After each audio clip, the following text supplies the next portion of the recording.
চাকরিহারা school শিক্ষকদের বিক্ষোভে কসবার DI অফিসে তুমুল উত্তেজনা। পুলিশের বাধা উপেক্ষা করে প্রথমে গেট টপকে এবং তারপরে গেটের তালা ভেঙে ডিআই অফিসের ভেতরে ঢুকে পড়লেন বিক্ষোভকারীরা। ডিআই অফিসের ভেতরেই অবস্থান বিক্ষোভ দেখাতে শুরু করেন চাকরিহারা শিক্ষকরা।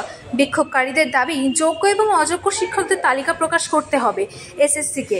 ভিড় এবং ধাক্কাধাক্কির মধ্যে এক স্কুল শিক্ষক অসুস্থ হয়ে পড়েন। পরে পুলিশ বিক্ষোভকারী শিক্ষকদের উপরে লাঠিচার্জ করে বলে অভিযোগ। রীতিমতো লাঠিচার্জ করা শুরু হয়ে গেছে, লাঠিচার্জ করা শুরু হয়েছে, পুলিশ লাঠিচার্জ করছে। দেখানোর চেষ্টা করছি ছবিটা, দেখতেই পাচ্ছেন। ইতিমধ্যে পুলিশ ফাঁকা করে দিচ্ছে, ফাঁকা করে দিচ্ছে। দিদি লাঠিচার্জ করা হচ্ছে, কি বলবে, কি বলবেন দিদি?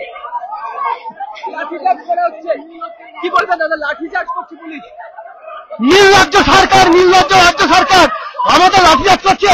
আমরা তো চাকরি পরীক্ষা দিয়ে এসেছিলাম, সরকার অযোগ্যদের সাহায্য করছে আমাদের। দিদি দিদি লাঠিচার্জ করা হচ্ছে, কি বলবে? লাঠিচার্জ করে আমাদের, আমরা কি অপরাধ করেছি বলুন তো? আমরা কি অপরাধ, শুধু যোগ্য শিক্ষার্থী কিন্তু আমাদের দাবি জানাতে এসেছি।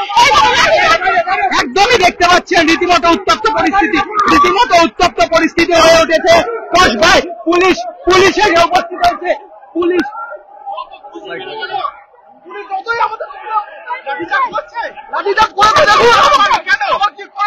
আপনার অপরাধ কি?